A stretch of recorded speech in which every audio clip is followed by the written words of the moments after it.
There are some places that feels frozen in time, not because nothing changes, but because everything changes so slowly that you hardly notice it happening.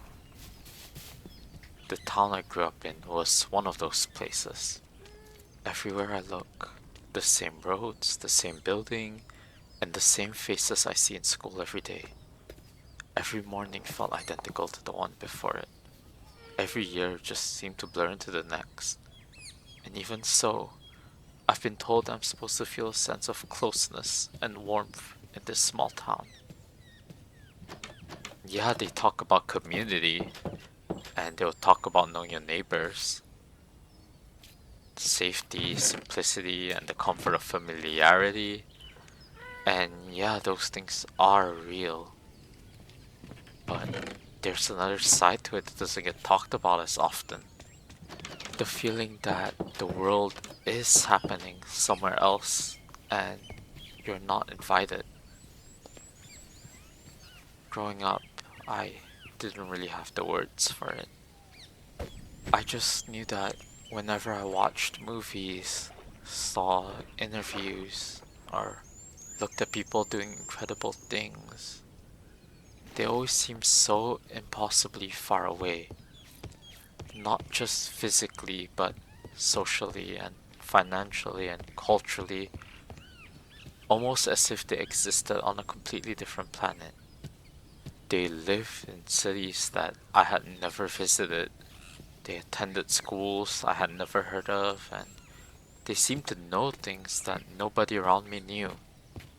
Meanwhile, my world felt small, not because the people around me lacked value, nor not because my hometown was bad or anything, but because the boundaries of possibility felt incredibly narrow here.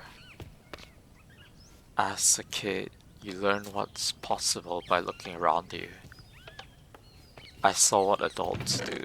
I saw what success looks like and the things people dream about. And without realizing it, I myself have absorbed those limits.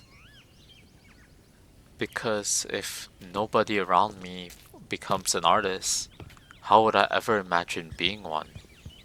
If nobody around me becomes a creator, how can I see myself to be one?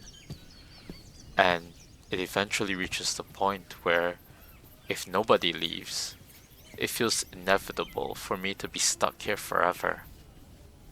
The problem wasn't that people told me I couldn't achieve something. Nobody has really told me that yet. But the problem was that there were very few examples showing me that I could. And sometimes the absence of possibility can just be as powerful as someone telling you no. As I got older, I started noticing something strange. People weren't necessarily giving up on their dreams. Many of them had simply adjusted their dreams to fit with what's possible in this town. Instead of asking themselves what do they truly want, they asked what was realistic. And over time, those practical compromises became permanent realities. Don't get me wrong, there really isn't anything wrong with living a quiet, peaceful, and stable life. I don't judge anyone who strives for it. However, there is a difference between choosing a life and settling for one because you don't believe you have any other option. That difference has haunted me for so long, and I hate it. I hate it because I could feel it happening to me too. I began restricting my own dreams and ambitions, limiting myself, and I feel horrible and disappointed in myself for it. I stopped believing I could be exceptional. Not because I lacked ambition, but because ambition without evidence starts to feel foolish. I've begun to think that maybe extraordinary lives are reserved for extraordinary people that started their lives in a land with more opportunities than me. And that was a very difficult thing to carry when I was so young. Especially when the internet shows you the entire world every day. You see people your age building careers, traveling, creating things, and chasing opportunities that were never there for you to begin with. Meanwhile, you're looking out at the same streets your entire life. The gap between your reality and everyone else's starts to feel enormous. And because of that, sometimes it feels like you're already behind before you've even started. And that feeling creates something dangerous: resignation. A form of resignation without drama, a quieter kind. The kind that slowly lowers all of your expectations and convinces you to not even try. The kind that whispers, people like you do not deserve things like that. And for a long time, I've listened to that voice. It made me convince myself that success never really belonged to me to begin with. But as I've gotten older, I've started questioning my own beliefs more and more. Because the more I look back, the more I realize something important. The talent itself was never the thing holding me back. Yes, it may have shaped me, influenced me, and limited what I could see for my own future.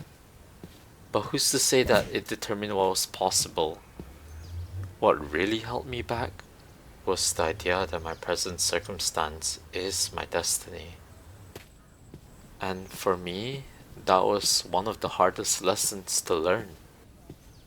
The truth that I've come to realize is that small towns don't just exist geographically, it exists in our minds as well, as invisible barriers and doubts of ourselves. The difference is in our location. It's our own belief, and belief is something that's so fragile. It takes years to build and only mere seconds to break. But as I meet more and more people from around the world, I've started to understand something else. No matter where you come from, there will always be a reason for you to believe you can't do something. There will always be limitations, circumstances you didn't choose. And the question becomes, are you going to let those circumstances become your identity? Or simply let them be the first chapter of your story? Because maybe growing up in a small town wasn't the tragedy I once thought it was. The tragedy was believing that the town had already decided who I was destined to be.